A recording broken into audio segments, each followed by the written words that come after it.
We got a fun episode ahead of us. It's going to be a wild one, not only because we're talking about episode 69, but we got a very fun bunch of two good friends of mine, a couple Holy Cross grads. We went to Holy Cross together. That's where we know each other. Without further ado, let me introduce my guests today, George Capen and Tyson Youngs. Welcome, guys. Thanks for having me. Hey. I am excited for this episode. We had a lot of chatting back and forth about the potential of what kind of directions we could go with this, and ultimately we all just came back to, this is episode 69, and that's why we had to bring these two goofballs on for this one. We're just glad to be here, man. Just happy to be on the pod. Epi 69, it's not often. How many times in your career do you get to be a part of an Epi 69? Yeah, it's a one of one, really.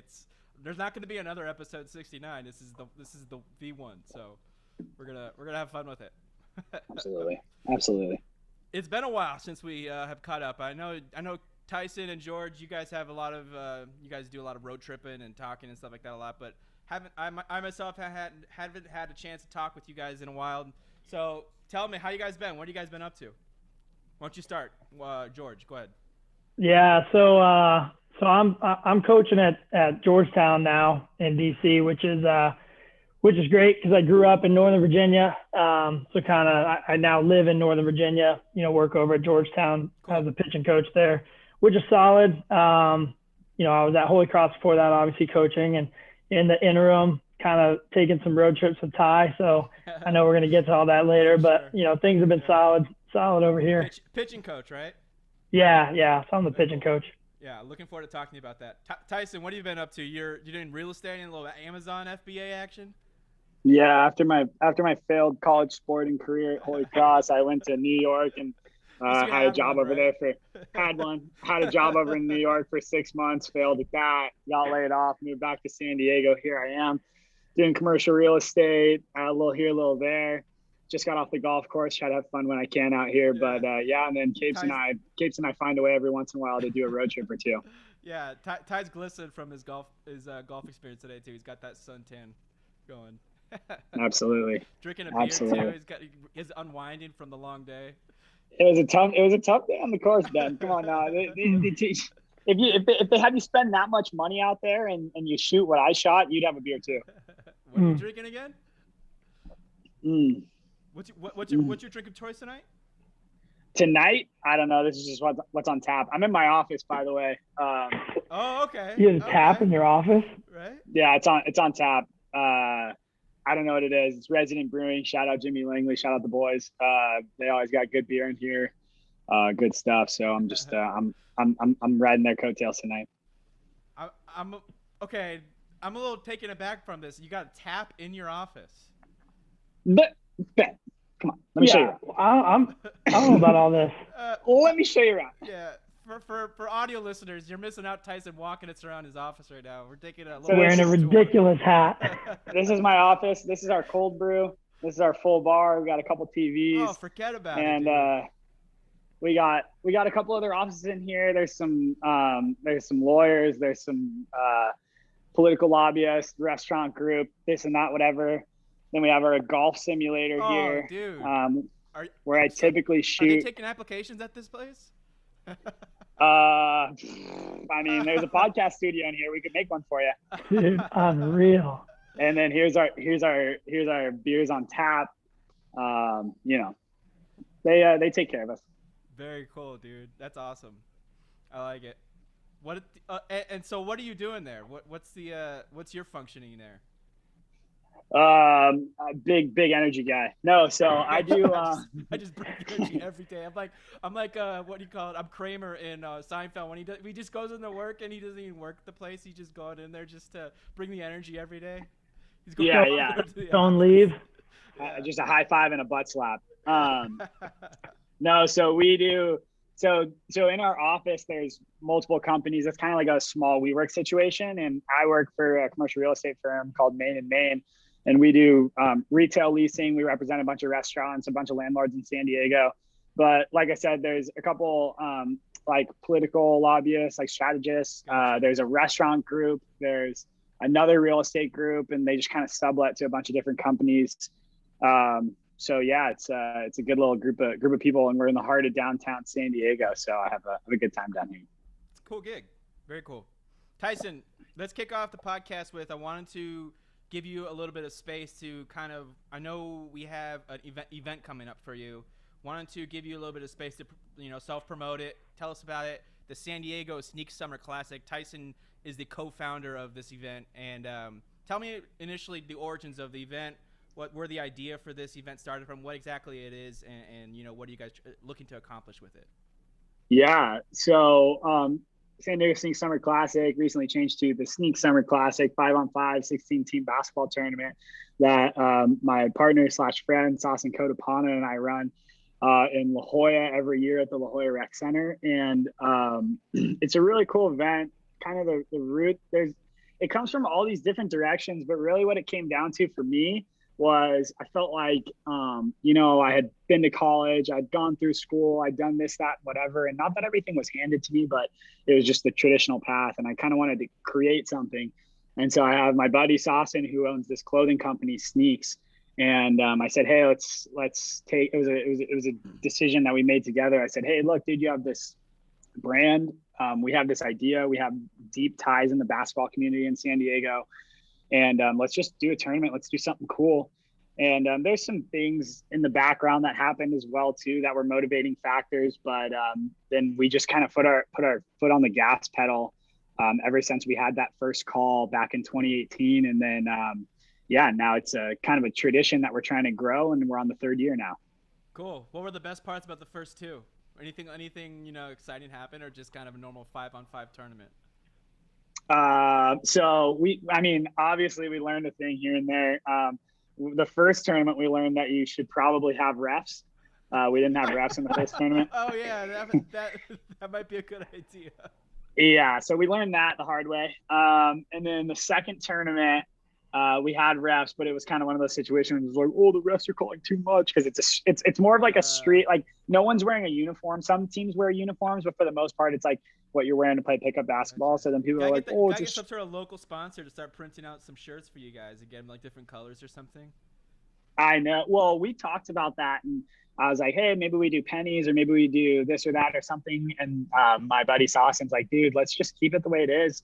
It's kind of like that street, pickup basketball vibe, where you show up and it's not this super organized tournament, which it is. It's very organized, but it's kind of a more lax vibe. In my head, I'm thinking of like that White Man Can't Jump tournament, at the end where they're facing off again. You know what I'm talking about, with Woody Harrelson? And, yes. It's that. But then, to go back to your question, probably the coolest thing that happens is the Padres GM, AJ Preller, comes out every year, and they won last year. He hit a half-court shot. He hit a half-court bank shot to win the tournament. It was ridiculous. But he's coming out again this year, and he's actually a really good basketball player, believe it or not. That's cool. I think he's got some New York roots, so he's a gamer. That's cool. It's good basketball then. Some good players. It's really good basketball. For the most part, every team has maybe like a former overseas guy, or multiple ex D1, D2, NAIA guys. Our team has 4 or 5 D2 guys, and then myself and a couple others who just love the game. But it's super competitive. Now, are you guys doing anything for the community with the event? Like, are you guys like raising money for something, or is there anything, or is it just kind of just a fun event you guys are looking to host? It's a fun event. Yeah, absolutely. It's a fun event we put on. Technically, I guess you could say it's for profit. This year, we've partnered with Big Brothers Big Sisters of San Diego, and they're looking for a lot of volunteers. I participated in an event with them a couple weeks ago, their golf marathon, and they raised a bunch of money, and they have all these funds. I saw that. Yeah, now they're looking for volunteers to, spend that money on and create these relationships and build the community. So technically, it's not a charity event. It's technically for profit, but we do what we can. Very cool. So tell me, are there people like coming out of town for this event, or is it mostly just the local basketball community? For the most part, it's the local basketball community, and then There's some teams that are coming down from LA this year. Nice. Some teams that are coming down from Santa Barbara this year, and I keep trying to growing. recruit a Holy Cross team, but nobody's taking the bait. So one of these years, I'm gonna get a team that's 3,000 miles away to fly out. You gotta tell them they can stay at the Young's house. Dude, I do tell them. It's for free. You ever heard of for free? I love it. So tell me, do you have any favorite spots to eat for these people coming out of town? Like, what are they gonna do besides the Sneaks basketball tournament? Like, what else do they got to do around the San Diego area that you recommend to them? Yeah, for sure. So first and foremost, we have a couple really cool vendors that are going to be at the event. One of which is Soul on Awesome. Sixth, which is like an Asian fusion taco concept. They're out of LA, and they're going to come down, cook all day. And then the community that we do the tournament in has a bunch of really good food. Just up the block is this fish market, El Pescador, super famous in San I think Diego. you took me there once when I was down there. Absolutely did. That's the first place I take somebody when we come to San Diego. Tacos. I've never been there. I've never been there. Capes, I'm in San Diego how many times? I've never been taken there. You've been there, dude. Get over it. Get over it. You've I been don't know there. about all that. So let me just continue with my segment, and you can chime in when you get to chime in. But so El Pescador taco stand is really good right around the corner. And then if you want to kind of branch out, you go, I can't leave out Don Carlos either. Love Don Carlos, another local Mexican taco shop, hole in the wall. Good spot. And then there's a bunch of cool bars. We're probably going to hit PB, Garnett, do like the whole bar scene and everything. So it's fun. It's a really cool way to come down and meet a bunch of people. And then you have this kind of built-in friend group that hangs out the whole weekend. It's not, the event takes place on Saturday, but really it's a weekend of meeting people and networking, if you want to call it that, or whatever it may be, and having a good time in San Diego. That's so cool. I love that you're combining all of your favorite passions. You're just like I'm very envious of your San Diego lifestyle. You know, you just got like the beautiful San Diego food. You got glorious your outdoor 5-on-5 pickup basketball, something you've always loved. You got it's just like a combination of so many things that is just very Tyson Young's, and I've met your buddy Saucin the one time, but I could totally tell the both of you have those same passions, and it's really neat that you have an event like this. Yeah, it's fun, and we love nothing more than when people come down and tell us that they're having fun too. So I guess that's a little selfish, but we love putting it on for the community and for other people to enjoy. Very cool. So if you were to pitch to somebody, like tell me if you want to bring a Holy Cross team, or you want to try to bring guys in for the next year's tournament, like what's your pitch to them? What do you say to them? Like, come to the Sneaks tournament because we got this. Like, what do you tell them? Well, come on. We got a couple already different explained sales all this, pitches, right? Benny P. We've got if there's a Holy Cross kid, it's, hey bud, cruise on out to the tournament. You can stay at my place, free beers, free everything. Let's go. And then I usually get the cold shoulder.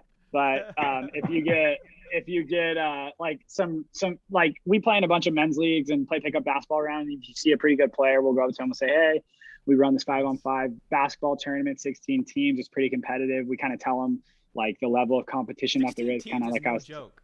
That's a lot of guys. It's hard to get. And then this year it was really easy, and we were kind of filtering teams out and making sure that we had really good competition. But yeah, we kind of go through that whole spiel. AJ Preller's playing. I mean, yeah. Well, so Preller loves a good competition. He doesn't care if it's in the backyard of some La Jolla neighborhood, or if it's in the spotlight of Staples Center. He's going to come to try to win something. And that dude, not to make this the AJ Preller show, but that dude is super competitive, really good basketball player, and just like brings a bunch of energy to everything that he does. And it's no wonder the Padres are as successful as they are now. Yeah, I was gonna say that I can totally believe that, because he's bringing all that to the Padres himself. Very cool. It's fun. It's a good time to be a Padres fan. Yeah, for sure. Cape, tell me, you mentioned you were want to transition to something you were talking about earlier. You're working as the pitching coach over at Georgetown. I thought that was a really neat experience when I saw you join on their team, because I know you, after your playing experience, you got a brief taste of coaching over at Holy Cross. you were coaching with Coach D, right? At Holy Cross. Yeah. Briefly. Yeah. So obviously played for D, as you guys know. And then when I was, coaching, he brought me on staff to coach too, to kind of get my coaching career kicked off. So, so that was huge. Obviously, going into a field as like a young coach, it's never exactly like comfortable for a lot of young guys, but being in a place where obviously I played and, I knew D and got along with him real well, it obviously worked out real well. So. Yeah, I would imagine that. I thought that was really cool. So how did the experience with Georgetown come about? Like, did you know anybody there that you kind of got the in with, or did you just apply for a position, or how did that work? Well, so my head coach, Coach Thompson, he was at Eastern Kentucky before Georgetown, and he got hired for the Georgetown job in September, like last September. And so I got connected with him when he was at EKU. And then when he got the Georgetown job, we kind of got reconnected again. And, he had an opening for a pitching coach position. And so we kind of talked about it, went through the whole interview process, and he brought me on staff there, and then brought his other assistant with him from EKU to kind of round out the three of us. So it worked out really well. Obviously, like I said, I grew up in Northern Virginia. So like being back in the area that I grew up in and like have all the ties to was huge for me, but also in some ways like good for the program too, to be able to, like in the next couple of weeks, I'll be able to go see like all the guys from my high school, because obviously I'm connected with my old high school coaches and stuff like that. So it works out well. Definitely lucky. Love to see how both of you guys have taken what you learned, out at Holy Cross and in your life travels and just in general like that, and you've brought it to your local communities, and you guys have both succeeded in different ways in your local communities and bringing what you guys have, sharpened and fine-tuned your personal lives to, bettering the communities or having fun within your communities. That's pretty cool. I like it. Cape, tell me, what do you bring into Georgetown? Like, what do you like about the program so far? Like, have you brought anything unique to the program, or have you noticed anything that you really particularly enjoyed that's unique to Georgetown? Yeah, I mean, we have a great group of guys, and like I said, the staff that Coach Thompson has put together is awesome. I'll say, like, personally, I guess, like the one benefit I have coming to Georgetown is, I spent however many years, 7+ years, around Holy Cross baseball, both as a player and a coach. So like coming to Georgetown being another high academic school similar to Holy Cross, having that background at Holy Cross really, translates well, especially from like the recruiting side, going out and recruiting high academic kids, because it's not always necessarily the easiest thing when you go to an event and maybe there's 100+ kids there, and, maybe a handful of them are even in the hunt, from an academic standpoint. So, obviously you have a unique demographic. Yeah, exactly. Yeah, exactly. But at the same time, obviously trying to bring in the best players possible. So I'd say like having that experience, coming from Holy Cross is obviously hugely beneficial to our program. And then, obviously from the baseball side of things, I guess I value like my playing experience so heavily when it comes to like my style of coaching and, I guess how I'm handling things now, especially at Georgetown. I feel like I was lucky enough to have played, in a bunch of solid spots and at some pretty high levels. And so, and throw a good bit at that. So I feel like having that and just applying it right away, despite the fact that I'm a young coach, means I can almost, offset those years of experience behind the coaching side with, having actually been out there doing it and, being able to relate to these guys one-on-one, because I was in their shoes not too long ago. No, that makes sense. Do you have any tips for, college students or recent players, or maybe like a minor league player that's considering, their next phase of after their playing career, they want to get into coaching? Is there like, maybe there's like a characteristic that you saw within yourself that you thought was going to be, translatable to the coaching side, or like where did you see that kind of transition happening for yourself? Oh, for sure. I mean, first off, I'd say like, again, like I've been lucky in my young career to kind of get kicked off well. And so first off, I'd say like, if anybody's if there anybody that was interested and wanted to just like shoot the breeze over it, like get in touch with me, like my email's on our team's website, like fire me an email. I'll answer any specific questions. because like when I was playing at Holy Cross, you know, I knew whenever my playing days were over that I wanted to get into coaching.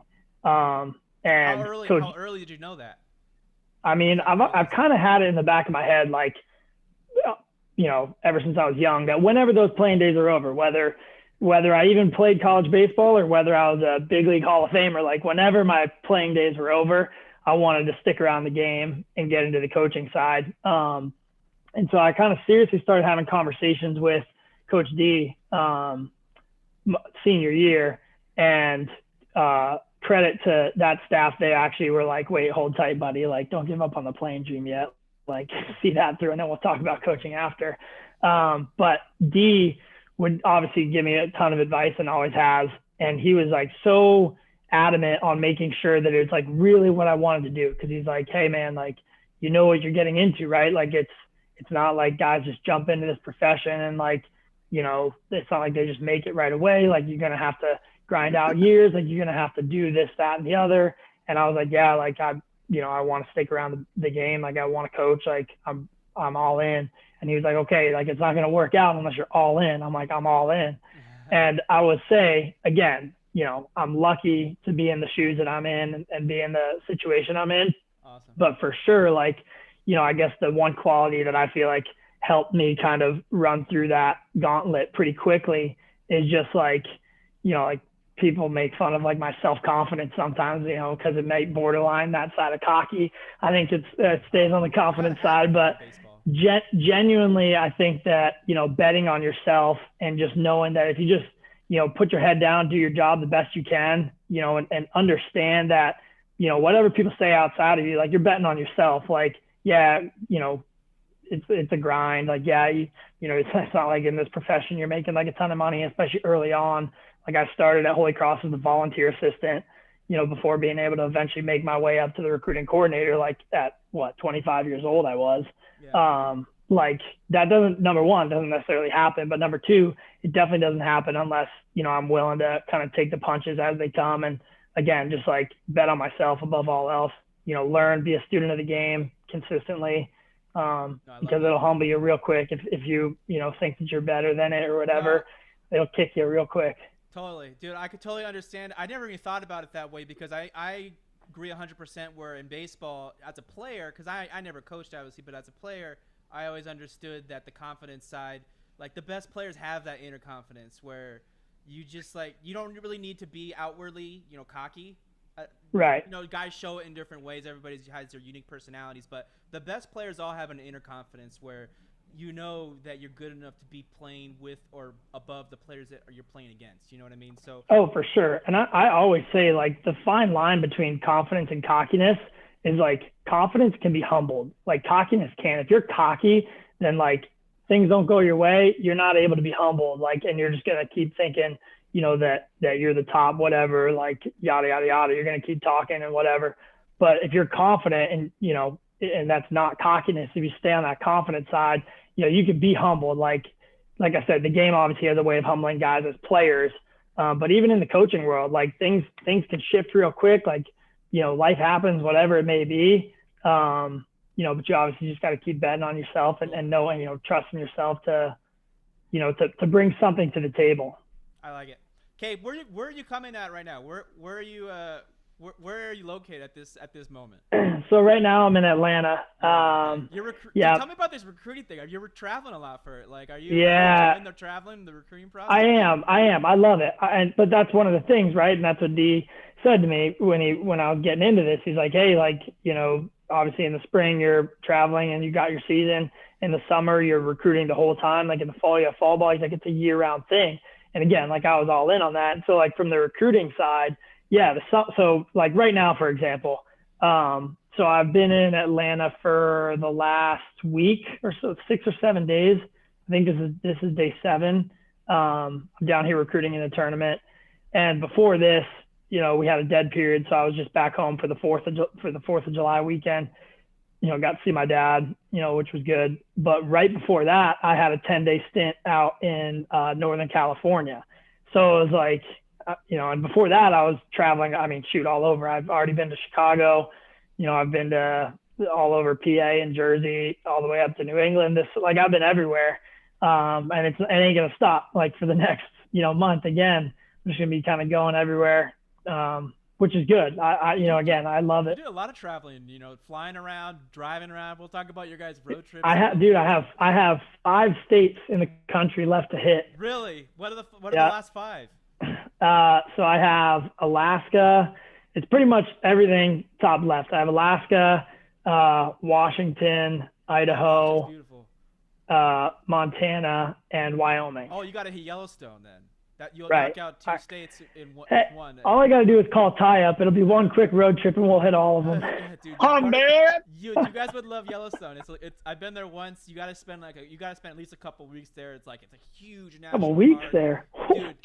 It's a killer experience, bro. It's we're more like one night guys. Stay place one night and then we bounce. Yeah, we're a get in, get out crew. Show up, set the tone. A good 13-hour drive, from north to south. It's a long drive going from the whole length of the park. I don't know about 13 hours, but I just made that up. But no, I love it. Cape, tell me, you came with the plane background experience. I wanted to touch briefly on this because I thought I haven't learned myself personally. It's my guilty pleasure to ask you about it because I wanted to ask you how. I haven't gotten a chance to talk with you much about it. You signed with the Mariners in 2017. Tell me, because I'm sure that was a dream come true for you, right? I mean, you dreamed. No doubt. Yeah, you mean your whole life you're playing ball. You're eating, breathing, shitting baseball, and all you want to do is make it to the big leagues, and you finally made it. Tell me about that experience you had with the Mariners. Yeah, well, I didn't make it to the big leagues, but I know what you're saying. Pretty much. It was an awesome experience. Like you said, it's like everything. I said big leagues, I meant pro ball. No, I know. No, I mean, you're right. It's everything that you dream of. And, I personally, my opinion and my take on that is it was absolutely everything that I dreamt of. That was the peak of my life. It's all downhill from here, as short of a stint as it may have been. It was solid, but no, it was awesome.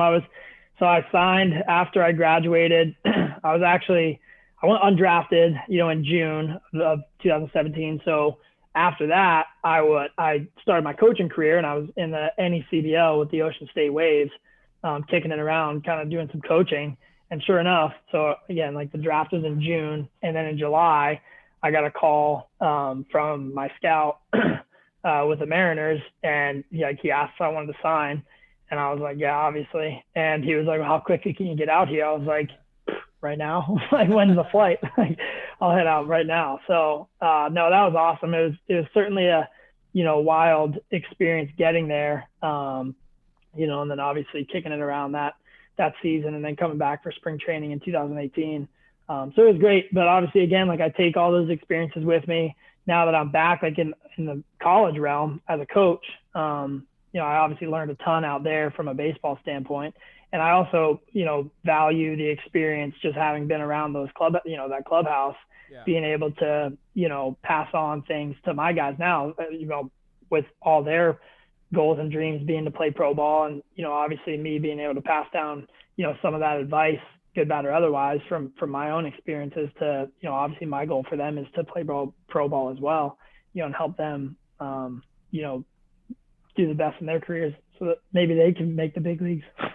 That's awesome. I like it. I want to chime in real quick. I don't want to take anything away from that, but Capen said it's all downhill from here. And I was wondering, is downhill from here a good thing or a bad thing? Because isn't downhill from here, it's easy sailing, but then some people are going to say it's downhill from here. It's like DMT or something, and then they reach the pinnacle of their life, and then everything's just gray and boring from there. Well, what I mean to say is I guess it depends what we're talking is downhill. Because if you're rolling a ball downhill, that's pretty easy and that's good. But if you're jumping down a hill, that ain't good.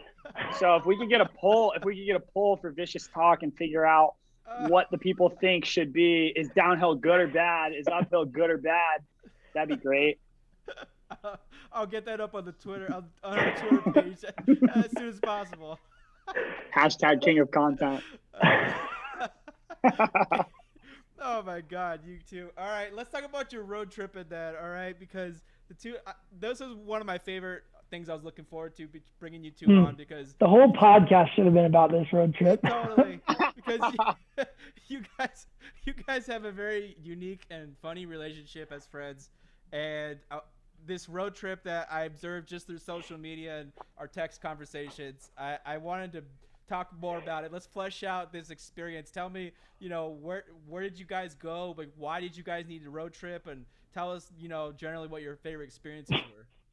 Let me just start. I'm disappointed in you, Ben, because you said our road trip. Right. I was gonna say this as well. There were 2 road trips. Okay.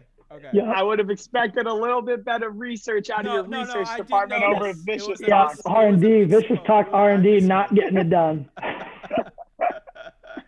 Oh man. All right, calm down on my shit. I feel it. 2 road trips. Capes was the instigator of the first one. Yeah. I was the instigator of both. So I'll just kick off what I can remember. Go ahead. Right. So the first road trip was full cross country. I was actually living in Newport, Rhode Island. This was when I had just gotten the Georgetown job, but we were waiting to find out if we were having a season or not. We couldn't be on campus, whatever, yada, yada, yada. And so I was just kind of chilling in Rhode Island. And my dad has a house that he used to live in out in California towards San Diego, like near San Diego-ish, like an hour outside. And Canyon Lake. Yeah.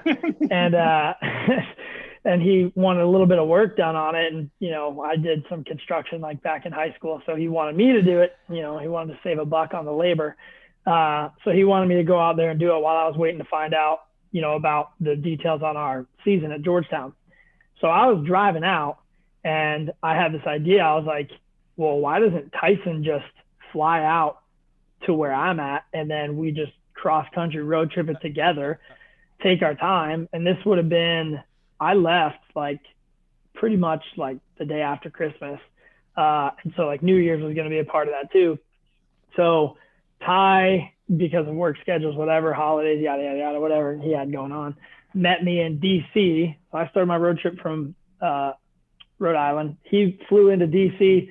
I picked him up and we literally just hit the road right from there. And we took it all the way. Straight from the airport? You guys just left on the road trip straight from the airport? Straight from the airport. No wasted time. No we went right. We were in Virginia. We went through North Carolina. We went through Tennessee, through Arkansas, down to Texas, and then across New Mexico, Arizona, and then final stop Cali. Now, Ty missed the true second road trip. Tyson was on the first and the third road trip because eventually I had to make it back to DC and I took a different route. I went up. So when I went cross country back to DC, I was solo and Ty missed a good part of the country there. But, and then our second trip was from New Hampshire. We were both up there for Ben White. For those of you that don't know Ben White, he was our buddy from college. So we had Ben White's bachelor. He was our buddy. R.I.P. So he had his bachelor party. R.I.P. Ben too. Congrats. R.I.P. But congrats. Poor guy, huh?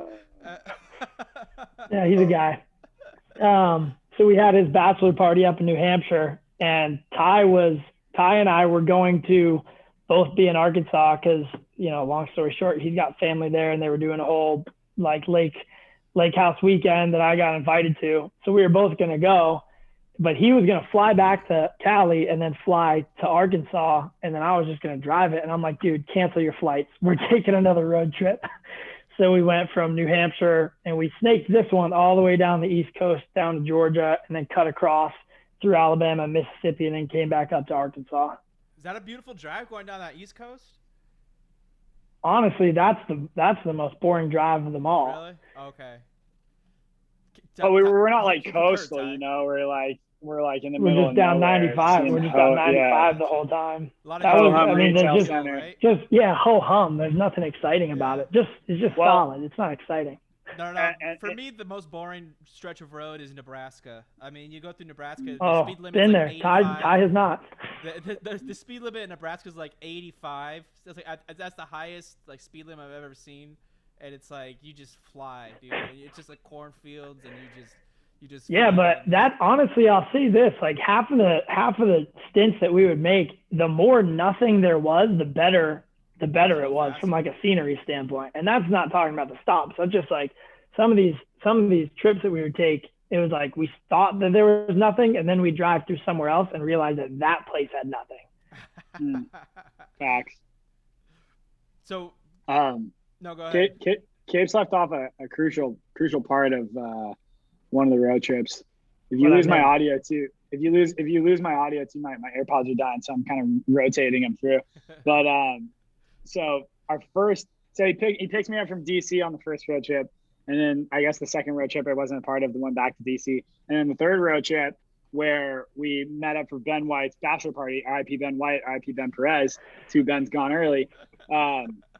We had just finished a 3-day bachelor party, right? And so our first leg of the trip is New Hampshire to Virginia. And for all you guys listening out there, New Hampshire to Virginia is a 10-hour drive. And that was something special. Talk about hallucinating on the road. We were unwell. One of us was fine because he was driving. The other one contributed 0 hours behind the wheel on all of these trips. Let me clear my name here too, by the way, on national TV. Cape always says that though you didn't drive. Capen won't let me drive his car. He's never offered. There's been 0 offers, not one time. Cape, you're one of those guys you wouldn't let Ty get behind the wheel of your truck, or is it? I don't know if I would let him. He's never offered, so I don't know. It's not a bridge. It's not a conversation that's ever come up. If he offered, would you have let him? Yeah, absolutely. But I don't know. Case makes it sound like, oh yeah, like he's never asked. Like if I asked Case, he'd he'd think about it. We can't play hypotheticals. You've never offered. We lost your audio, buddy. His audio, his AirPods. I'm not gonna, if he gets tired, sure, he can flip me the keys, but I'm not gonna put myself out there like that. Ty, your AirPods died, bro. Oh man, my back end. Yeah, you're back. You're solid. You're here. I'm rotating. Yeah, basically what I said is Capen's a fraud, and don't listen to what he has to say. All right. I just want one offer. If you offer, then I might let you. So tell me, were you guys like camping mostly, or did you guys find any hotels or motels, or was just roughing on the outdoors? You ever heard of what's that app called? Hip Camp? No. Hip Camp. You ever heard of Hip Camp, Ben? No, I have not. Tell me about Hip Camp. Dude, this app is hilarious. So we're driving on the first. So to answer your question, first of all, we did both. We camped. We stayed at a couple hotels. I mean, we did it all. We crashed on couches. We did it all. We bought hotels and slept in the hotel parking lots. What's yes. That? Yeah, we didn't. No planning. Yeah, you take it day by day. Gotcha. So this app Hip Camp, we're like driving around the road. We're thinking we're gonna find some campsite or like knock on someone's door and like sleep on their yard, and then it's like midnight and we're like, oh my god, we don't have anywhere to sleep, and we're thinking like, wow, it'd be a great idea if they had an app that like told you where you could camp, and it turns out they do, and it's called Hip Camp, and so we plug into Hip Camp and we go to this guy's house, like this random guy's house in East Tennessee. In Eastern Tennessee. Shout out Morgan Wallen. And Morgan. Yeah. And so Morgan Wallen's a proud sponsor of our road trips, by the way. That's 80% of the content. And so we pull up to this random guy's house. We're like, wow, this is sketchy. And then we pull up and the guy comes out. And mind you, we pull up and it's like 11:30 midnight. Like there's no reason that anybody should be awake. We have no idea what we're doing. We just drive onto this guy's property. So are you about to tell me that you pull up and this guy just pulls out a shotgun and just like tries to get you off his property? 180-degree difference. We pull up and the guy's like, oh yeah, cruise on over. Like, where are you guys from? And we're telling him he's like, oh, I used to live in California, blah, blah, this and that. Just the nicest guy, awesome. The nicest guy I've ever seen at 11:30 literally the best p.m. That's awesome. And we have like the sickest night in East Tennessee camping on this guy's backyard. Baileyton, Tennessee. That's what it was. Baileyton, awesome. Tennessee. Yeah, the nicest guy. He was the man. He basically said, have at it, use whatever you want, like do whatever you want on the property. He's like, he gave us like all this firewood. He was literally like, I mean, he's like, you guys need water? He's like, what do you need? And he's like, have at it. He's like, fish in the pond, like do whatever you want. That's so cool. And we popped off. And then there's the opposite of that, where we were on hip camp on our last road trip, and we pull up to this house, and this house was all sketchy. In Mississippi. Tupelo. In Tupelo, Mississippi. Tupelo, Mississippi, and we pull up and we're like, okay, these are definitely the pictures. Like, this is the guy's house. Right. Mostly falling well, asleep. it took us probably like an hour to actually commit to driving onto this property, because we drove back and forth on this 2-lane, like not sure that we were in the right spot. And eventually we just took the plunge and went in. Yeah, and it was a little sketchy. And so long story really short, we go to this hotel, book a hotel, and Capen goes, look, Tyson, we're supposed to camp tonight, so you can go in the room if you want, but I'll be sleeping in the bed of this truck.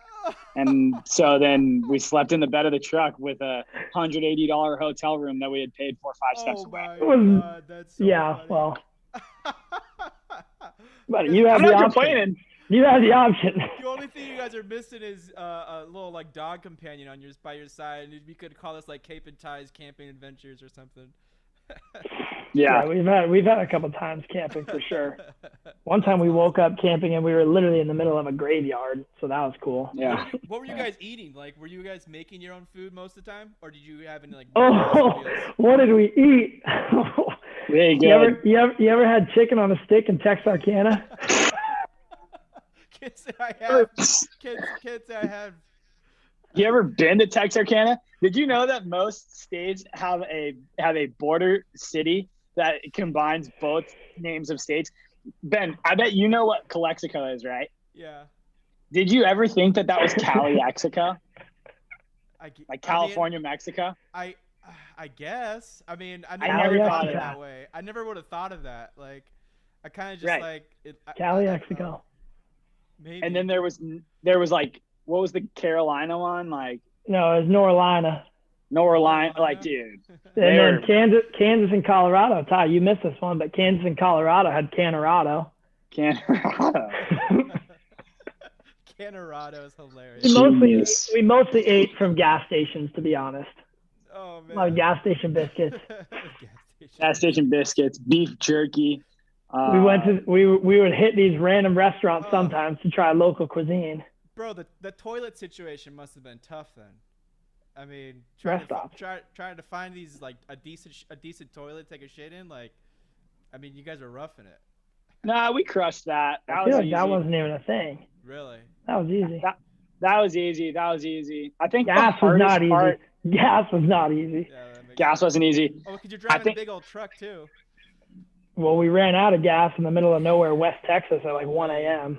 No way. 13 miles from a gas station. This is a hell of an experience. Oh my God.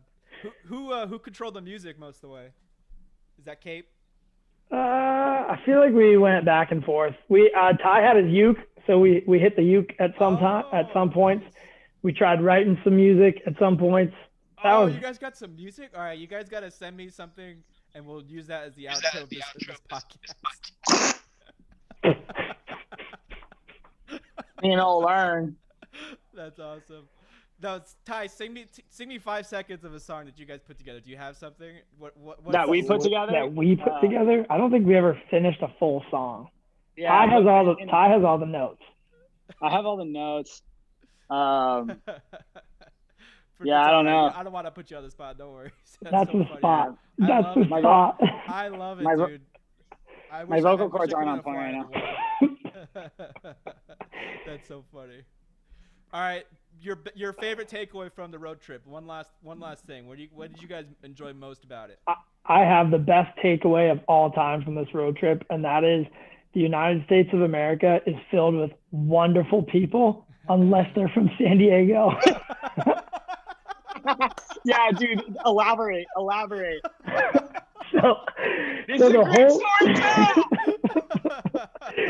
So the whole trip, everywhere we go, because we basically stopped. It took us 10 days to go across. We took our sweet old time meandering our way. And everywhere we stopped, we were seeing all these people, friends, family, whatever, doing all these things, seeing parts of the country we've never seen. Everybody was just great, like amazing people, nice people everywhere. And we quickly realized that everybody was so nice. And so we just kept saying everywhere we'd go, we'd be like, oh, Baileyton, nice people. Or we'd be like in Arkansas, we'd be like, oh, Arkansas, nice people.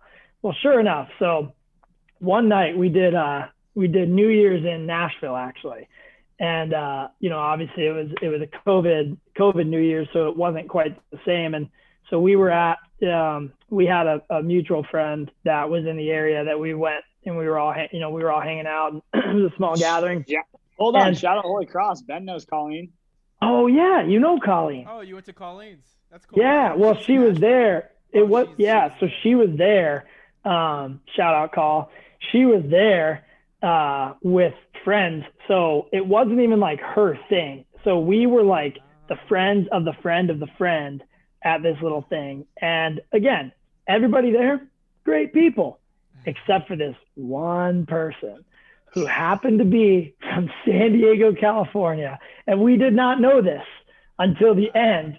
So basically it was New Year's and we're trying to get back to the hotel, and there were no Ubers. So we were trying our hardest to catch an Uber, and we're like 40 miles outside of the city. So there's like no Ubers. I've been there. So we're literally just trying. But obviously at this point, overstaying our welcome. Everyone's trying to go to bed, do their thing, whatever. And so Ty and I are just sitting on the couch, like trying to get Ubers on our phone. Like if we would connect with one, they would cancel. So as soon as we connect with one, we'd be like calling, like, please pick us up, like we'll tip, like whatever. And so the person from San Diego was less than thrilled that we were overstaying our welcome and kept saying to Colleen, like, get these guys out of here. Like, why are they here? Like, why? I don't understand why they're still here. Like, they're not staying here. Why, yada, yada, yada. Why are they sitting on my couch? And then we're literally just like, I look at Ty and I was like, yeah, we are so not welcome here. We need to get out. And he's like, man, I'm trying. Eventually we catch an Uber. And then we find out right as we're leaving that she's from San Diego. And then so the whole trip, again, we meet all these great people from all across the country, and everybody's awesome, except for the one person from San Diego who was not nice. That's hilarious. That's so funny. Oh my God. The Uber situation in towns like that is like, if you're not from those areas, you don't really realize, because like if you're from San Diego, LA, San Francisco, even like in Massachusetts, like in Boston, like you don't have a problem getting an Uber at almost any time of the day. But like in those country areas, like you have like maybe one or two Uber drivers that are driving everybody around, and it's a debacle trying to get one of them. I know exactly what you mean. Yeah, it was gnarly. That's crazy. Tyson, what did you take away from the road trips? I think my biggest takeaway from the road trip was, well, I've always had this thing where like I would rather see all 50 states in the U.S. before I go to Europe or do whatever and do some big trip. And I think that just solidified that for me, and obviously checked off a bunch of boxes in a bunch of states. But I just love like the diversity, and I've always been told like, yeah, if you go down south, watch your back. Like it's a little racist, and if you're in Massachusetts, like this and that, and there's all these like little tiny things about each place that people like, watch your back and this and that, and the people there are a little weird and the people there do that. But at the end of the day, like Capes was saying, there's a bunch of good people out in America, and I'm sure everywhere else too, but it just motivated me to be like, dude, let's check it all out, because you never know what you're going to see. And we saw a bunch of cool stuff. And I think my biggest takeaway to stop rambling here is like, I would love to see the rest of the United States. Oh, that's awesome. I love it. That's a really cool experience you guys had. Was it did you guys budget well? Like, was it, cost efficient, or did you guys end up blowing a lot of cash on the trip? A little bit of both. We paid for a membership to a bar at one point that probably wasn't cost efficient. It was the bar, by the way. The hitch and post. This is like Patty's dollars at Always Sunny where they start giving away. No, Patty's this was dollars. literally the best restaurant in the entire country by far. It ain't even close. And we're members there. Well, I'm a member there, so by association, Ty's a member because you can bring a guest. But it was the most Western. It was in West Texas, the most Western looking. It's called Hitch and Post, and I'm sure that back in the day, people were just pulling their horses up and hitching some posts and then walking in. Oh, it was the bathroom was just a legit outhouse. It was so just an sick. outhouse. That's hilarious. It was wild. In general, though, I think that budget was it was minimal. I mean, you'd be surprised how much you can spend on snacks when you're in a car. But other than that, like we weren't really going crazy. We did it the right way, I think. Well, we got lucky. We got lucky to know a bunch of people across the country that helped us out too, in terms of like housing costs. So a couple of nights, yeah, we camped, but like we had family and friends along the way that would let us, grab some couch, save some coin that way, which was solid. Very cool. All right, we're gonna transition to the vicious minute, but before we do, we're gonna do. I wanted to quickly talk to you guys. We're gonna quickly gloss over this, but Capen, I wanted to ask as a pitching coach, I wanted to ask your take on how you feel about the spider tack crackdown, like the sticky stuff in baseball. Like, do you have any opinion on that, or is that kind of just something that you just let roll off your shoulder in the news? Not much. You don't have much opinion on it. I mean, I certainly have an opinion. Like, I definitely have an opinion. I mean, I'll say that some of that stuff like spider tack and like pelican grip and like those things are, I mean, that's sticky. But like sunscreen rosin and things like that, even some just like regular sunscreen rosin. Yeah, or did you use any of it? I'm sure sunscreen and rosin though, right? So I never dabbled with sunscreen and rosin because I was always worried that I was gonna I was always worried that it wasn't gonna have the same feel. Like one outing, I was just gonna yeah, exactly. I didn't dabble with it. The only thing that I ever messed around with really consistently was like outside of just like catch play stuff was this stuff called Working Hands, and it's literally just like a hand cream. I mean, you can literally get it anywhere, and I would get it from our trainer because it's just a hand cream that I guess like clears up whatever, like dry hands. Gotcha. And when you use it, after you rub it in, it felt like a little, like a little tack, nothing crazy. I use that sometimes, but I guess my opinion around the whole thing is fine. Like if you don't want guys like increasing like spin rate, right? Because that's a big thing. Like, okay, all good and well, but to some extent, like there's the flip side of the coin where you certainly want to have, confidence in your grips and kind of, know what you're doing with the baseball and, these balls, especially, the lower and lower the seams are getting and whatnot, it's tough and the ball can be slick, especially depending on the day. Like if the clubby in the back and they're rubbing them up with the mud, enough, and maybe it's a little slick. I do think there's something to be said about confidence and just being able to do your thing with the grip. And I honestly don't think that's any different than hitters being able to have confidence in the box, and just be comfortable in the box. Like pitchers want to be comfortable with the equipment that they're using, and hitters want to be comfortable with the equipment that they're using. I mean, nowadays those guys are in there with face shields and arm things and things on their leg. And, it's comfortable in the box now. It's more comfortable in the box now, knowing that, you're a little protected. And so, you can do your job a little better. I think kind of no different than just, having, even if it's just sunscreen rosin, whatever it may be. Again, I'm not saying that we got to be using spider tack and pelican grip and whatever, some of that stuff that's certainly it's just gnarly. But being able to use a little bit of something to, know where you're putting it and be consistent, I guess I don't have too big of a problem with that, but I don't want my opinions being spread everywhere.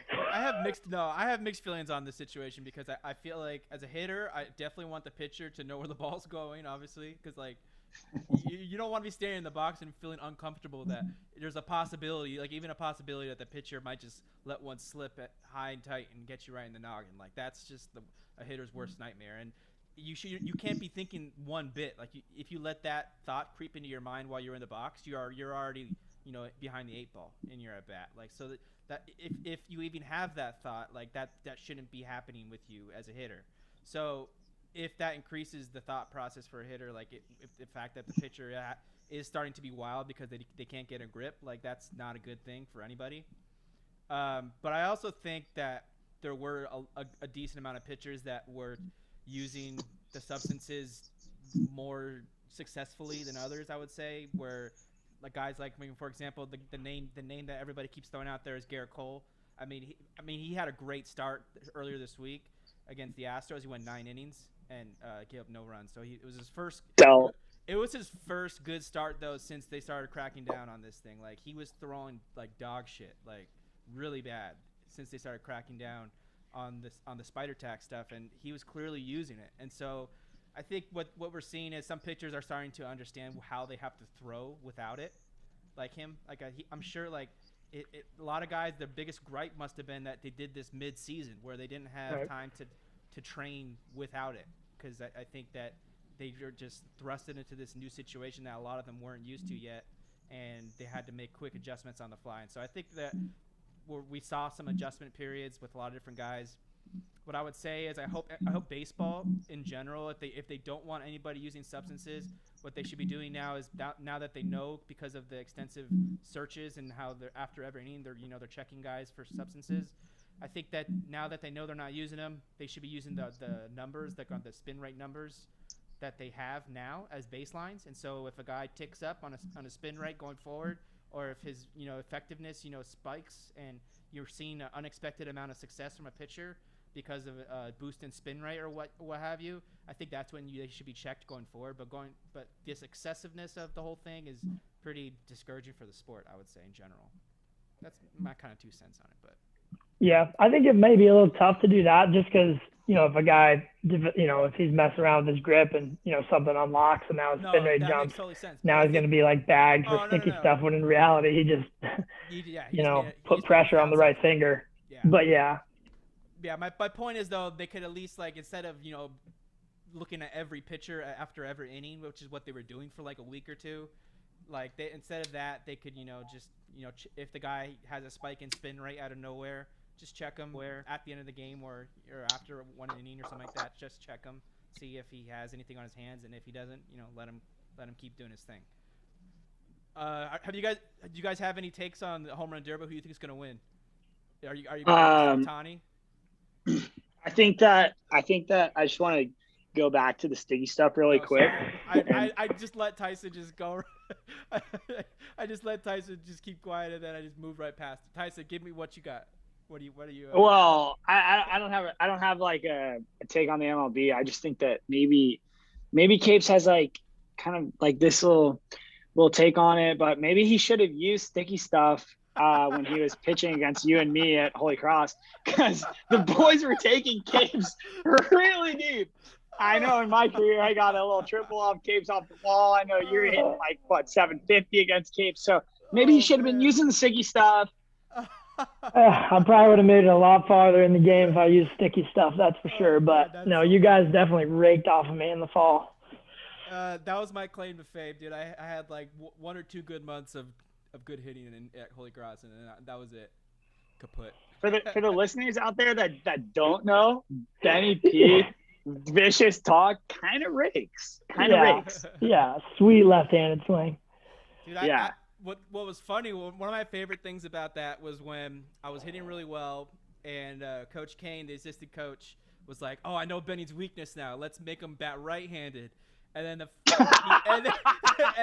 then so I was back. I'm a switch hitter, so he brought in Jeremy, the lefty, and Jeremy came in throwing left-handed. And what was hilarious is I was catching his bullpen to warm up, so I'd been seeing all of his pitches, like right before he comes in, but.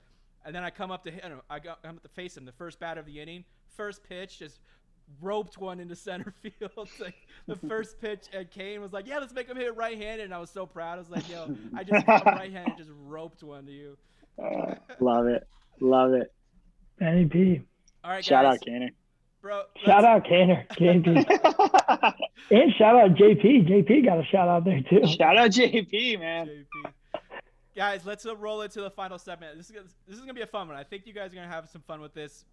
Most of my guests really enjoy it. They're a little cautious. It's trivia, but it's stuff that's remotely related to where you're from, what your interests are, those types of things. And for Capen, I'm sorry, I had probably one too many baseball questions. I think I have two. Probably should have just had one. But yeah, but disclaimer, I don't fanboy baseball. I watch it for educational purposes. No, but we have some fun stuff here. I got a Gainesville question for you, so we're gonna get into it. All right, what we're gonna do is vicious talk. I mean, the vicious minute is we're gonna do rapid trivia. We're gonna go back and forth. We'll start with Capen, and then we'll go to Tyson. You guys each have 5 questions of your own, and I'll let you guys feel out on your own if you want to help one another. So if you guys want to try to chime in and help out your colleague here, you help out your buddy, you're welcome to do so. But if you want to keep it competitive and you want to see who can get the most out of 5, you're welcome to do that too. So you guys have fun with that too. Okay, I like it. All right. Question number 1 for George. Hold on, this is a competition. If you want it to be. So No, go ahead. What's your question? Is it you ask a question and then either one of us has to answer it first, and then we answer it, George. This is it's your question, dude. It's your question, and Tyson can help you if he wants to. Did you go to Holy Cross or did you go to class? Do you get it? I graduated. But do you get it now? I get it now. So I get 5 questions and you get 5 questions, and they're different questions. They're different questions, and okay. I got 5 for each of you, and we're gonna alternate. So I got first George is gonna get a question, and then second will be Tyson, and then we'll go back and forth. All right. First question for the vicious minute. George Capen, 1 out of 5. Here we go. So our alma mater, College of the Holy Cross, it opened in October 1843. Its first president of the university of the college was Reverend Thomas F. MiLB from MiLB Hall. Before serving as Holy Cross's first president, Reverend MiLB was the president for which other university from 1929 to 1837? You're fried. I'm not fried. I know the answer to this. What is it? It's Georgetown. Yeah. Wow. See, hey, that's huge. A little known fact. I was going to bring this up earlier.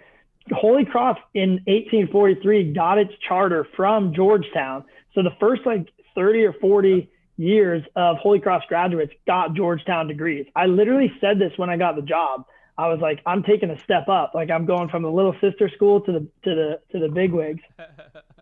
Yep. Dang-a-ring, Ty. I found the link between Holy Cross and Georgetown. I had to give that question. How about that? I knew that. That's huge. Yep. Beat the deck. Beat the deck. Ty had no idea. Yeah, Ty thought I was fried. All right. That one was not multiple choice, but a good amount of these will be. That one, I didn't give you multiple choice because if I had given you the option of Georgetown, you would have been Didn't need it. Georgetown. I was ahead of it. Right. He would have been ahead of the chirp. All right. Tyson, question number 1. Which one of these individuals that I will list did not attend the College of the Holy Cross? Okay. I'm going to give you 5 individuals. You're fried? I'm so set on this. Let's go. These are celebrity alumnus of College of the Holy Cross. Which one did not attend the school? Okay. Bill Simmons, formerly of ESPN, currently CEO and founder of The Ringer. Yeah. John Favreau, former speechwriter for President Barack Obama and co-creator of the famous podcast Pod Save America.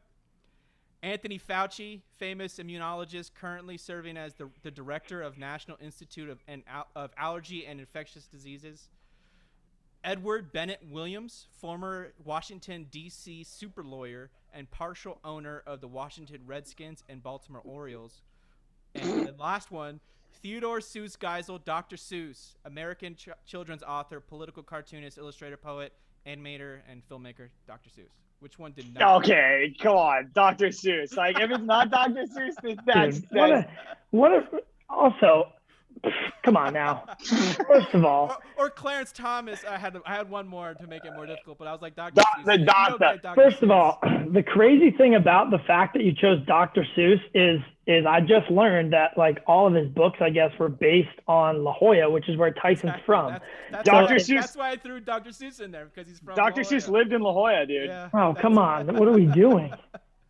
So it's all right, Cape. That was an easy one. We're gonna. Yeah. We're gonna, Right. You know, you both 1 for 1. We're gonna. I promise you, one of you will get at least one wrong. So Cape's got a layup too. We're not all. Cape, You got a multiple choice. Don't freaking complain. You had a layup. Cape.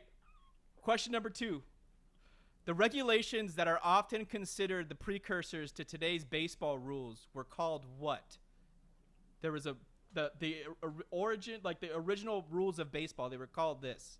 All right, and I got four options for you. Frauds. Oh, okay. Four All right. options. Come on. All right. The Hamilton rules, the ball players' regulations, the Knickerbocker rules, or the New York statutes. Let me know if you want me to read them off to you again. Yeah, repeat. Go again. The Hamilton rules, the ball players' regulations, the Knickerbocker rules, and the New York statutes. Would you like him to use each one in a sentence? Tyson, do you know this? Do I have like a Yes. phone a friend or like a do I have a lifeline? If you have a friend in the room, you could ask them. No, that's competition. So, come on. I mean, Hamilton rules, ball player regulations, Knickerbocker rules, or the New York statutes. so I know what my gut wants to say, but I feel like I need to go with a smarter choice. I guess I don't know. So I'm just going to go ahead and get ahead of the chirp here. That if I'm wrong, I didn't know it. But if I get it right, my guess is, so I learned these like test taking strategies in my junior year history class of high school. Say the answer, dude. They said, my teacher said, Say the answer. teacher said Oh my that if you God. have 4 options and only one of them stands out as being different than the others, there's a good chance that's it. So I'm going to go with A, Hamilton. Final answer. That stood out. That's not correct. Oh. Is it the Knickerbocker rules? It totally is the Knickerbocker. Oh. That stood out. You're trash. You're trash. The rules consisted. The go with your Knickerbocker gut rules, then. they consisted of 20 regulations and included the dimensions of the field, Okay. the definition of a ball, and prohibition against throwing a ball at a runner to get him out. So like peggies and wiffle ball, like that, it outlawed that. Why did you think that the Hamilton rules stood out? Please and thank Because you. it didn't sound like it had anything to do with baseball. Whatever. Next question. My gut was gonna go All right, Knickerbocker, your but question- Next your question, is you're done. somewhat Next related question. To this, all right. So Mute George. Mute George. Next question. George. So Tyson, how I said that the Knickerbocker rules outlawed the early rules of baseball, like the earliest games of baseball, they allowed baseball players to throw the balls at runners to get them out, and the Knickerbocker rules outlawed that concept. What was the practice called of throwing the ball like peggies and wiffle ball? What was that process called before they were outlawed? And I got 4 options for you. Okay. Okay, easy. I already know It's ridiculous. Do This you is know gonna it be without easy. the options? Do you know it? Yeah, but let's hear the options. Okay. There's no way that you know. I will give you the game if you say it right now. I'd be impressed. Okay. It's socking, smacking, soaking, or sinking. What? Socking, smacking, soaking, or sinking? Yeah. Got this out of a baseball trivia book. It's not soaking because soaking. Are these? It's Yeah, not I mean, soaking. I know how- it's not soaking because soaking's something else. All right. Soaking, smacking, socking. I mean, it's got to be smacking or socking. If it's soaking, literally throw me out the corner. What's the other one? Socking, smacking, soaking, and sinking. Socking, smacking, soaking, and sinking. Oh, we lost them. No. Oh, What? hold on. Hold on. Am I in? Am I back in? Yeah, you got you. I got you. Okay. Give me it one more time and I'll tell you. Socking, smacking, soaking, and sinking. Smacking. Ah, bro, you're gonna laugh. It was soaking. It's not, dude. It was not. It was Come on. soaking. Yeah. You're such a liar. Come dude. on. I'm not. I got this Soaking? out of a baseball trivia book. I cannot wait got to these use that last for the two rest of my life. Yeah. I'm about to GTS. Soaking. Didn't you say if it was soaking that what were you doing? You were jumping out the what was that? No, I said no, that's not what I said. Oh, how could you have Google up, by the way? Not allowed. Well, if you would know, it says discontinued practice, put out running baseball, hitting rather with the ball thrown by a fielder. That's garbage. Okay, whatever. 1 and 2. Fact check. Turn that computer off. All right. Cape, question number 3 for you. Dang. This one's about Gainstown, all right? So Cape's hometown, Gainesville, Virginia. Sorry, I'm getting a tongue twister here. Gainesville, Virginia, has a lot of rich American history. It was once a changing point for stagecoach horses on the Fauquier and Alexandria Turnpike, where Thomas Jefferson stopped. Fauquier? How do you pronounce that? Fauquier. Fauquier. And Alexandria Turnpike, where Thomas Jefferson stopped and utilized. The town's name came from Thomas Bronner Gaines, who was responsible for bringing the railroad through the village and bought a lot of property up in the area as early as 1835. Before being coined Gainesville, this town had a couple other monikers. Do you know what they were? Before being named Gainesville. Do I get options? All right, I'll give you a couple. Like Stockton. I'll give you a couple options. All right. Right. But the thing is, there's two. So that's it's gonna make it tough. Why don't we go? Let me get a couple options for you. I didn't write any options for you. I thought maybe you might be able to just throw out a guess. I mean, I could take a couple stabs at it. You could just it's two guesses. It's two different names. There's two different ones. How many stabs do you get, dude? How many stabs do you get? Just, dude. Ty, I mean, unlimited. Just keep throwing them out there. If you have unlimited. I mean, Bull Run. That was one of the origins of one of the things, but it was not the name of it. It was like, so in reference to it, the name that I'm talking about was in reference to its location between Broad Road and Bull Run. It's between Broad Run and Bull Run? Yeah, and the name came from that concept. Hi, Joanne. Let's see. I don't know. I mean, Bull Run. I'm just going to say in my research, Bull Run did come up, but that wasn't the name of it. Right, there we go. So I don't even know what this question is asking. Like, what was Gainesville formerly called? I'm so confused. There were two names that I found that it used to be called this when they used to use it as a stopping point for stagecoaches. So they used to change stagecoaches. Haymarket. Horses. No. Haymarket. No. Horse changing spot. Cat harping. What people forget is that Capen is from multiple places. He's not just from Gainesville, Virginia. He's also from California. You ask Capen where he's from, there's 10 different answers. I was born in California, buddy. All right. Let me come up with a couple other I wish I came up with options for you because I would like to throw like 5 different things at you, but I just don't have ideas coming to me off the top of my head that I could give you some curveballs with. All right, this is a tough question for you. I thought you might know it, but clearly it's just. I wasn't around in 1835. Yeah. I can't recall my memory back then. It's okay. I mean, I thought you might have been, but it's okay. No, I don't have all that. We'll move past this. The answers. Can you tell me what the answers were? Yeah, they were Middle Grounds and New Stable. Ridiculous. So obvious. How is anybody? Ridiculous. So from now on, I'm going to tell people I'm from New Stable. You're in New Stable. I did live on a horse farm property, so I probably should have had that. So Middle Grounds was in reference to its location between Broad Run and Bull Run. So there we go. New Stable was. I mean, dude, you kind of got it right. You got Bull. I got half a point for sure. You got half. Right. Because.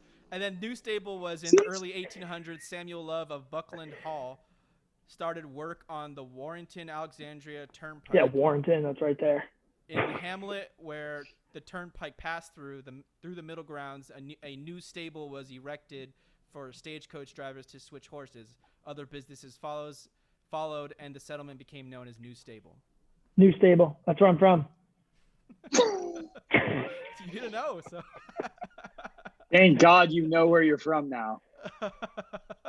Do you know what San Diego was before it was San Diego? I'm sorry. I thought I should. Yeah. I knew I should have given you options. My bad.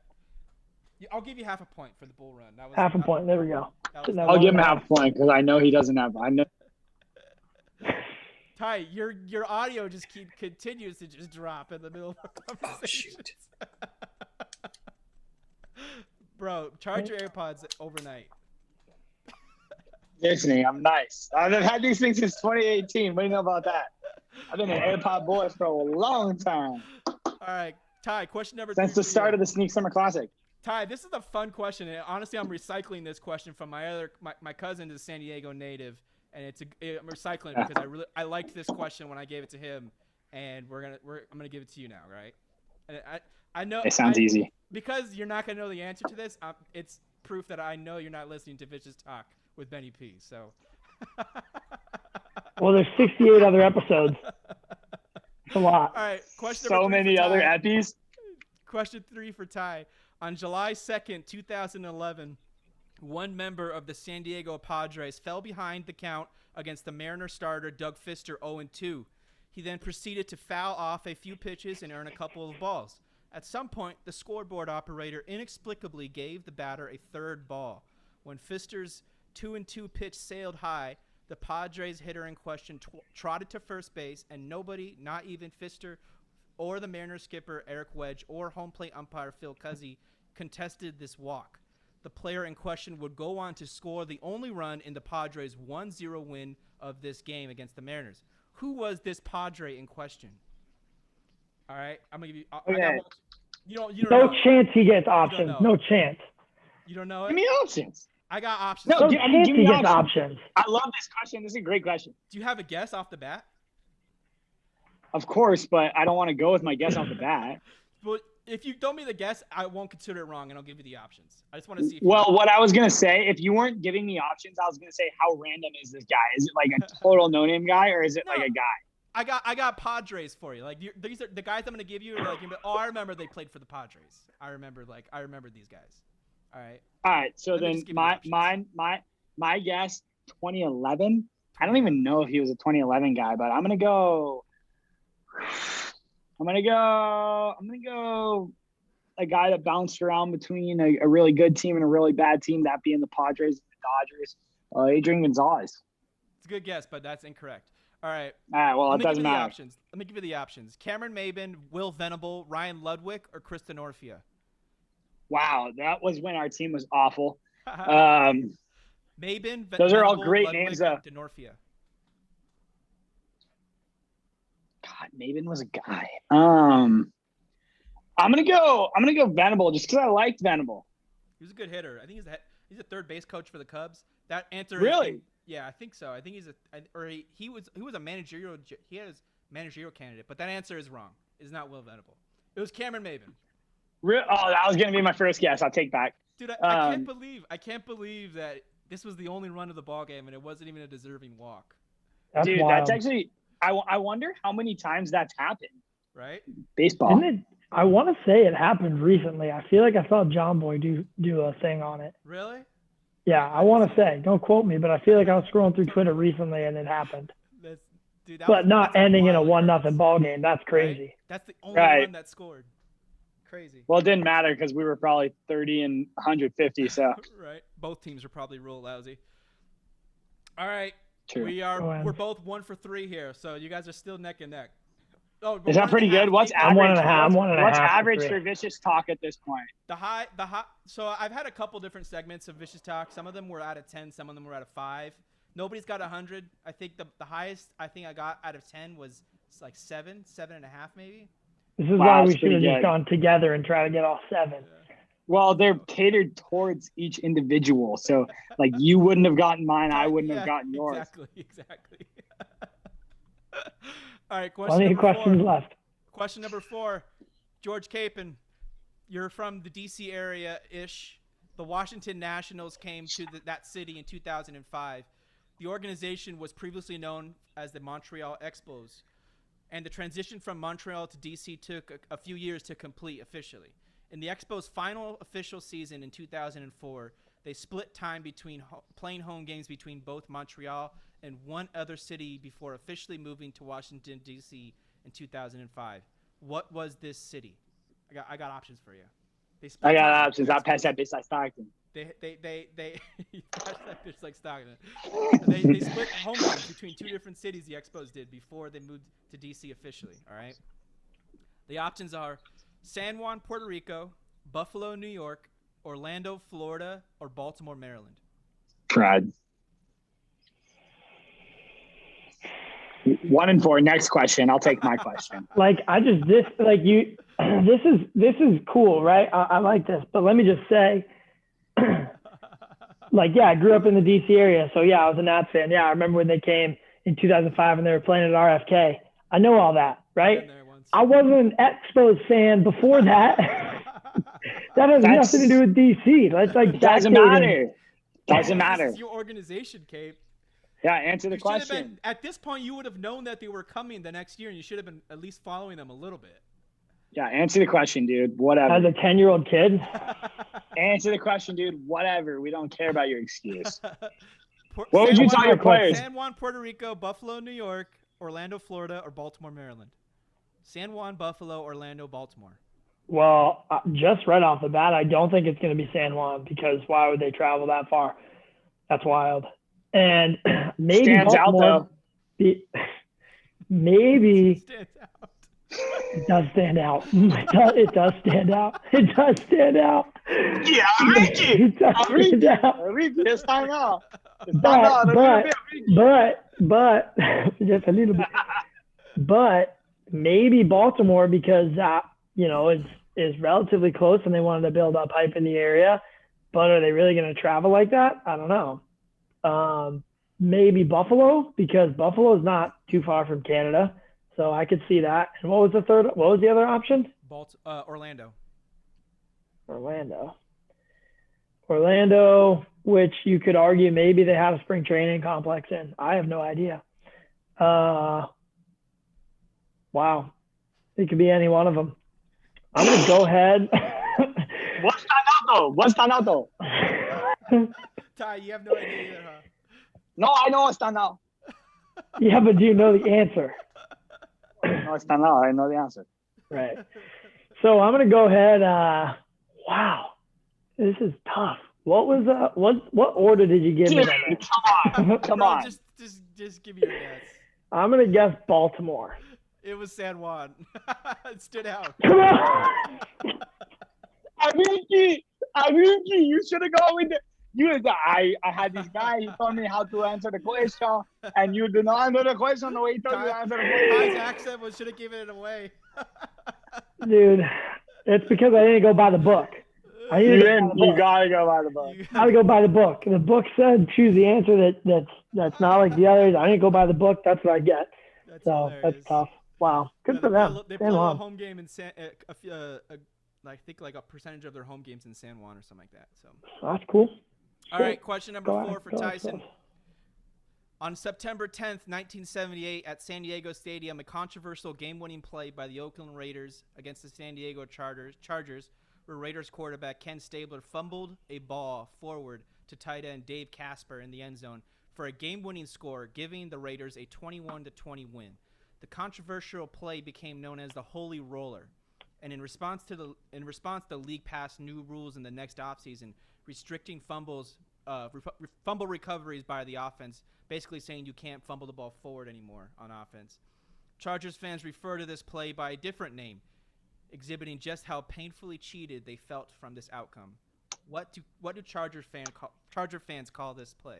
It was the Holy Roller, famously. Before you give me options, and I know Vicious Minute's going a little bit over a minute right now, but before you give me options, I just want to preface this by saying the same thing Cape said. Like, yeah, he's from Washington. Like, I'm from San Diego, but guess what? The Chargers, they went to LA. So all the history But I you learned were a about the Chargers Chargers. fan. I know you No. were. All the history I learned about the Chargers, I forgot it because they went that way. But anyways, give me my options. That makes sense. I had to find. I mean, this is a famous play though, the Holy Roller. Do you know what I'm talking about? I know the Holy Roller. I know the Holy Roller. Yeah, of course. So my thought was maybe if you heard the name here, you would think, oh, that rings a bell. I'm gonna guess that. Okay. All right. The phony roller, the immaculate deception, the cheated roll, Casper the fumbled ghost. Immaculate deception. Yeah, you got it. You got it. The immaculate deception. You better get this one right, otherwise I'm a win. Do you like my Casper the fumbled ghost? I was like. I like that. That was good. Those were all great ones. Yeah, I came up with off the top of my head. So. Great job, Benny. All right, Cape. Pressure's on, buddy. You gotta answer this one to stay up to with Tyson. Because if you get this one right, you'll be up by half a point. So then the pressure will then switch back to Ty. So. Right. Half a point. It's gonna come down. All right, Cape. We're talking about Georgetown again here. Baseball is Georgetown's oldest sport, with the first recorded game taking place in 1866, and the team formally organized and sanctioned in 1870. Now known as the Hoyas, the school's baseball team was once called what? Before they were the Hoyas, the school's baseball team was called the what? All right. Now I got options for you. All right, ready? All right. You pass that sex acting. Sacks, the Federals, the Washes, or the Stonewalls? Hit me all the way over again. I didn't hear the first one. Gotcha. Sacks, the Federals, the Washes, or the Stonewalls?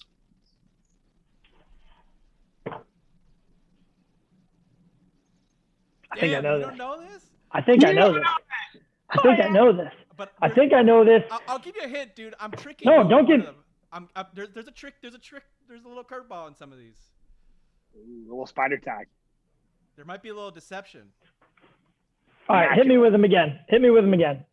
Oh Saxes, my God. the Federals, the Dude, Stonewalls, Tyson. or the Washes? What's the first one? Saxes, Federals, Washes, Stonewalls. I think I know the answer. All right, give it to me. I'll tell you why I think I know the answer. I think I know the answer because we say Hoya Saxa. And what's Hoya Saxa? It's Latin for what rocks. And so for that reason, I'm going to go with Stonewalls. Bro, you got it. I love it. That's the origin of it. And when I looked this up, they said that when they say that, you know, that Hoya Saxa. Holy Saxa. Hoya Saxa. It means what rocks. Like literally rocks as in stones. Stone walls. They were the Stonewalls. Very cool. Hoya Saxa, baby. I love it. Very cool. Very cool. Right. All of G-Town Nation is proud of me right now. Shout out G-Town. Cape finishing with a 2.5 out of 5. I'm in the lead. Dog, right? I'm in the lead. Ty, here we go. The pressure's on you. I clinched. You got to go 3 for 5 to pass Cape. All right, question number 5, the last one of the Vicious Minute segment with George and Ty here. Tony Gwynn. I could not make it that easy. All right. So, Ty, this guy plays a genre of music that you like to dabble with the uke. This guy kind of dabbles with the uke. He kind of got that ocean vibe feel. Grammy Award-winning singer-songwriter Jason Mraz not only entertains with his laid-back, melodic, and stylistic songs, but he and his family own a 5.5-acre farm near Oceanside that grows passion fruit, chocolate, and this popular San Diego export. All right, I got the options for you. Guys, that bitch like talking. Let's go. Avocados, oranges, apples, or almonds? Come on! It's not avocados because avocados come from Mexico. There's a commercial in San Diego. Avocados from Mexico. They do have in Fallbrook. They do have big avocado farms, but avocados come from Mexico. Oranges, apples. This is one farm in San Diego. It's 5.5 acres. That's not like the expanding. Like it's not like an entire San Diego region. It's one. Are you trying to throw me off the scent? No, go ahead. Trying to throw me off the scent? Keep going, Benny. Get a little change up. So we got oranges, apples, and almonds. Yeah, and avocado. I mean, here's the deal: oranges, apples, almonds. Oranges, apples, almonds. Come on. So that's what pisses me off is I think it's avocados, and avocados are from Capes. You tell them. Avocados from Mexico. Thank you, and Fallbrook, but they may be. So I'm gonna trust my gut. I'm gonna go avocados. Oh, you got it. Avocados. Come on. Let's go! Hey, San Diego exports a lot of avocados. I think it's the most popular export in San Diego. I love it. That's so funny. you both multiple questions were like, I don't think it's this, and then you guys are like, that's the right answer. I'll go back to the Knickerbocker rules. If I got the Knickerbocker rules, I would have been good. You would have been good. Dude, you almost had it. Yeah, I can't believe you thought the Hamilton rules was the one that stood out. That was so. I can't believe you just went avocado after your gut. Literally, the first thing you said is it's not avocado. That's solid. All right, apples, oranges, almonds are so cliche. That's like I almost threw grapes into this, and I knew you would have picked grapes. So that's why I was like, that would have thrown me for a loop because wine country, obviously not Southern California, but I would have been like, grapes, interesting. I probably would have gone grapes. That's why I didn't do it. I was like, grapes is gonna give him too big of a curveball. I gotta make it, doable. So. Yeah. Very cool. All right, guys, we're gonna wrap it up. Do you have anything you want to plug before we sign off for episode 69? Real Last Sneak Summer Classic, July 17th, this Saturday. If you're around, if you're listening, I know this is national TV, so please come down. It's going to be a good event. We're really excited about the basketball competition, but also the environment that we're creating and kind of supporting local entrepreneurism and, just having a good time. So come on out. Cool. Cape, got anything? Social media? I don't have anything. I don't have anything. If a kid wants to get recruited by Georgetown baseball, can you go to like a certain recruiting account or something? Yeah, just go to the website. My email's on there and just fire me an email. All I can say is support the Hoyas. That's all I got. Hoya Saxa. Hoya Saxa, the Stonewalls. All right, guys, I love it. Thanks so much for tuning in. I really appreciate it. So fun. All right. Later, Benny. Thanks for having us. All right, peace. Bye.